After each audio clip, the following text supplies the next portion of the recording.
hope you guys are well. Firstly, I just wanted to say thank you for all the lovely comments on my latest video, the one that I filmed when I went out for a very frosty, cold gravel ride. I had so much fun filming that with my friend Amy, and it just really boosted my mood and helped me get my cycling mojo back. Clearly, doing something like that with Amy is one of the ways that I stay motivated during winter and just in general. So I thought that what I would do today is answer a question that so many of you have asked me so many times, which is how to stay motivated, how to stay focused on your training, and also how to regain your cycling mojo if you feel like you've lost it. So let's begin.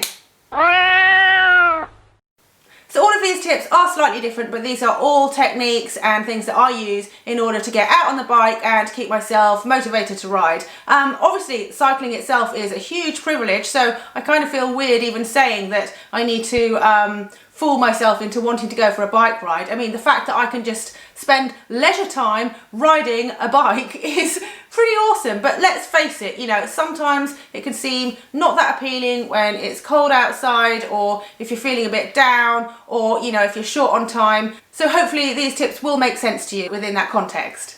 My number one tip would be to try a different discipline. I can find that if I'm riding my road bike quite a lot, sometimes just another long cold road ride isn't that appealing. Whereas if I decide to go and ride my mountain or gravel bike, you know, it just is completely different and it puts me in a different mindset. Now I know not everyone has access to loads of different kinds of bikes, so here would be my advice to you if you only have one bike.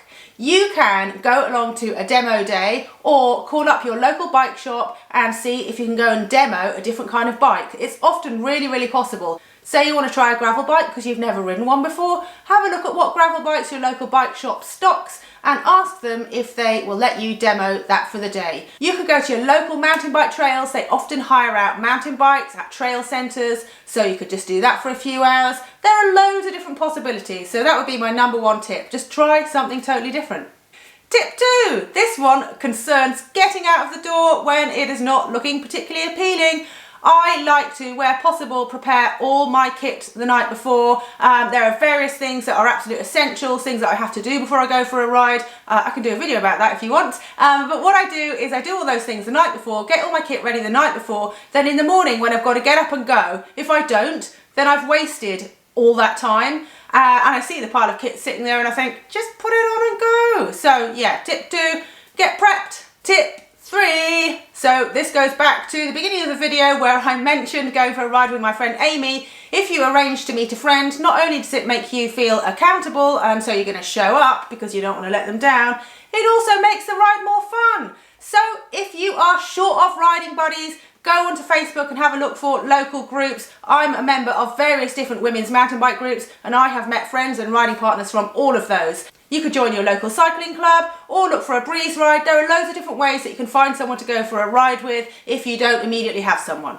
Tip 4, pick an event. Now I know there haven't really been many events in 2020, but people have started releasing their race and event calendars for 2021 already. Are they being optimistic? I hope it's a realistic prospect, but I would say have a look online. Find an event you like the look of in 2021, put it in your calendar, put a big red circle around it, and then you can count back the weeks to that event and see how long you've got to prepare for it. When I do that, I always realise actually how short of a time I've got to prepare for something. I count back and I'm like, that's only 12 weeks. And that really motivates me because I start thinking, well, if I skip a session this week, then it means I've only got 11 full weeks of training. And if I skip one next week, then, you know, you're down to 10 weeks. So it does make you realise how little time you've got and how each session counts. Tip 5 would be explore new areas. Now, when I say new areas, I don't necessarily mean like Mallorca, although that would be really nice.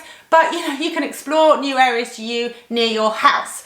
I use various different apps, some of them for kind of sketching out a route based on where I know I want to go, and other ones that can kind of auto-generate a route for you to go and try. So with Strava Routes, you can put in what distance you want to ride, what kind of terrain and what kind of elevation you're looking for, like flat or hilly, and it will then generate 3 different routes for you to try. You can pick one of them and just go off and do something totally different. I really like that one. Komoot has some benefits. It doesn't automatically generate routes for you, but you can browse other people's routes, and you can also sketch out a route that takes in highlighted places within the app, places that other cyclists have recommended, like stretches of bridleway or enjoyable descents or climbs. You've also got Ride with GPS, which is a really great route planner that I use if I'm doing bikepacking or endurance events, because it's so precise, and you can put little notes on there such as where there's a cafe stop and what hours there are, that kind of thing. So I would suggest looking at all of those, making yourself a route, sending it to your phone or your bike computer, or just go out and explore. Tip 6. If you can't go out because it's too cold and you can't face it or you haven't got time, try a race on Zwift. Now, I mentioned this recently in a video I did all about turbo training. That video. Or is it that video? I don't know where you made a point. I'm so unprofessional. But anyway, I did mention Zwift races as a great training tool. So I joined a Zwift racing team with a bunch of other women, and because I'm on it with them, it's like meeting a friend for a ride. You're accountable. Also, where you finish in a race determines which points you get, and those points go to the team. So if you're part of a Zwift racing team with other people, you're going to want to try hard and you're going to want to show up. I definitely recommend giving Zwift racing a go. You don't have to be crazy fast, strong or experienced. There are categories of racing for everyone. It is fun and challenging in its own way. It's not exactly the same as cycling outside, but yeah, you don't have to go outside, get cold toes. Tip 7 would be to try out a new training plan, or just try a training plan. There's a load of training plans that you can download for free on the internet. British Cycling used to have some. I don't know if they're free anymore. Trainer Road has some great training plans. You've also got training plans on Zwift. There are loads of training plans you can try basically. Or if you've got the cash, you could pay a coach to write a training plan for you. The reason a training plan is good because it gives you something measurable to kind of tick off. So if you know you've got a set number of rides during the week that you want to do, for someone like myself, it makes me feel good to complete those, know they're in the bag, know that that side of my life is taken care of. It also feels good to know that you're making progress and that you're working towards something. Otherwise, it's just too easy to kind of roll over in bed and not get out and go for a ride. My final tip, tip 8, I think would be this. If you're seriously lacking in motivation and don't want to go for a ride, don't go for a ride. Take some actual time off. I would say take a week off, just don't even think about your bike, put it out of sight, just forget about it, and don't give yourself a hard time about not riding it. Just seriously focus on doing other things that you enjoy, things that make you happy, and yeah, don't sweat it. If a week's not enough, take 2 weeks off. I've found that even when I've taken time off and I've got an event coming up, in actual fact, you can come back fresher. So you don't have to just freak out about losing all your training gains by taking some time off. Sometimes a full rest is exactly what you need for your body and for your head, so don't be afraid to do that. Don't beat yourself up if you don't want to go for a ride. Sometimes it is okay to just say no. Anyway, I hope you found these quick tips useful. Let me know if you've got any tips for motivating yourself to get out for a ride, and what you think about me just telling you not to bother. Hope you guys are doing well. Thank you so much for supporting me and my channel. It really means the world to me. All your likes and comments. It's just so nice to be able to do this fantastic job and to be able to speak directly to so many of you. So don't leave me just shouting into thin air. Do reply. Leave me messages in the comments. I hope you're having a great week. I'll chat to you soon. Bye.